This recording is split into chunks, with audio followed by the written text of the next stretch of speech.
We are tired of the oppressive taxation and debt that we are enduring. It is clear that the finance bill, which is trying to raise our tax revenue from what we anticipate to be collected this year from 1.9 trillion to 2.9 trillion, is an unachievable target. There's nowhere in the history of this nation that we were able to raise 1 trillion more in collections than the previous year. We have never done so, and it's not going to be achieved today. Anybody that is attempting to pass this bill is passing a target that is fake. Thus, it is a fake bill. And a fake bill cannot be sustained. It can only be oppressive. Oppressive. The reasoning for this target is only one thing. The government is unable to meet its debt obligations. This coming financial year, the government is supposed to pay 1.7 trillion in tax, in debt repayments. That is at current exchange rate, 1.7 trillion. It is a target that is seemingly elusive. Today, as we are talking, of every 100 shillings the government is collecting from our taxes, 80 shillings is going to debt payments. It is unsustainable. We cannot survive. Ghana rescheduled at 70. Sri Lanka collapsed at 90. Lebanon at 80%, 80 shillings to 100 going to debt like we are. We cannot sustain this anymore. We must ask ourselves what this is about, because this money is no longer coming back to Wanjiko and Mura. It is not. It is going out. Now, we have three choices. Three choices and three choices alone. Not the raising of tax. It will not work. We have three choices. One, we reschedule the tax. We reschedule the debt. That is the number one option. And I can tell you it is a very difficult one, because you have three pockets of debt. The second option is to say we can't pay. We can't pay. We default on this debt. And even that has consequences. But it is also a solution. Nobody should see it like it is the end of the world. It is not. Ghana defaulted in December when they had reached 70% of their revenue, 70 shillings of 100 going to debt. They defaulted in December, and they went through something called debt distress exchange, which in its own way had ramifications on every single sovereign.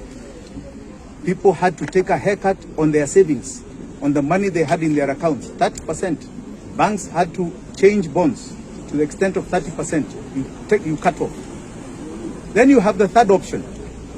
We have investigated this debt.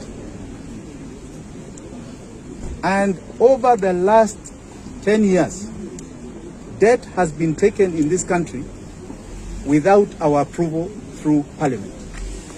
Our debt is anchored in the appropriations bill development, and Parliament only passed debt of 2 trillion shillings over the last 10 years. Only 2. So we did our hesab, 2 trillion. There was a carryover of Kibaki, 4.3 trillion.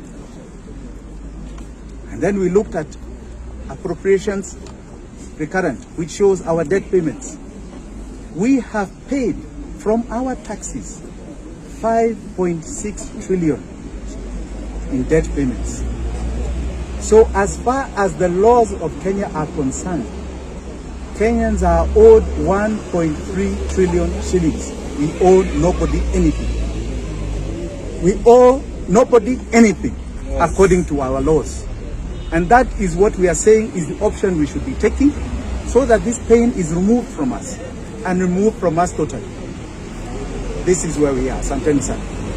Going forward, do you think Parliament has the powers to maybe cancel all those other debts that weren't approved by Parliament? Absolutely. You see, Parliament only approved 2 trillion. So they should be asking themselves, what is this debt ceiling they're raising? What is this debt repayment? They should look at the recurrent appropriations and ask, what are these debts that are being paid when we are owed money? They can do it during this budget process instead of raising our taxes. Deal with the debt, we all have money back in our pockets and you will not raise taxes. What can Wanjiko do right now? Well, Wanjiko must petition the MP. That is the first thing. That is the first thing. The other Wanjiko must go and demonstrate that they are the sovereign. We must go and make sure that Parliament has heard our voice loud and clear, that we are determined to make sure that this burden is not passed on to us for generations to come. Our time to say no has now come. Hii deni hatutalipa, hatuna deni. We want our money back, 1.3 trillion. Okay? That is where we are. Then there's the other option, which I'm very glad to see Senator Umtata has done. He has gone to court to say we are owed money. We are not going to pay. So there are very many options available to all of us. We can all go to court. Umtata has gone to court. Many people can go to court. It's not only one person. But that is the option. I want to just make sure that I'm making sure Kenyans are aware of their current state, and we must say no more to the rise of taxation and no more to debt payments. We have a credit, it must come back. You've spoken about the petition that you're supposed to do either today or I don't know tomorrow.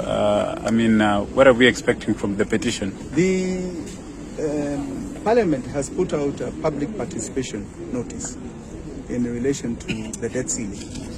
And in that petition, we are going to be putting forward our forensic audit of the debt, saying you should not be raising debt ceiling, you should not be making any more debt payments, you must be claiming back our money. That is what we intend to do in that Parliament. And on top of that, we also want to put a ceiling and suggest a ceiling, which must be, we must not be over 25% or a maximum of 30% of our revenue going towards any debt payment in future. In one sentence, where are we as a nation? Tuko kwa ICU. I can assure you we are in economic ICU. Umeshika? Yes. If you are sitting on the other side of government, what would you have done? In other words, if I was in government, if I was the president today, I would be saying we owe nobody any money. All right? And whoever owes those monies, waendelea ku owe them, but the Kenyan sovereign does not owe. That is what I would be saying. And I would be demanding the credit of 1.3 trillion back to the Kenyan people. That is how harsh I would be.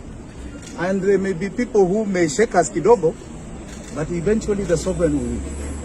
Yes. And perhaps, lastly, Mheshimiwa, we have 15% borrow to meet their needs, so it can give back to Mwananchi so they can produce. You see the prices of nearly every single commodity in this country coming down because everybody will go back to production. That is what I will be doing, and aggressively so. This year, imagine if we took back 1.7 trillion that is owed, that we are not paying. The following year, it's 1.8 trillion. Can you imagine if we are not owing it? That comes back to our pockets. That is the biggest expenditure of our taxes. We can't take it anymore. Do you have trust in the Kenya Kwanza regime to turn around the situation? You see, this is why I'm talking now. Their policy, I've been quiet. Their policy document is to solve this problem by asking more taxes.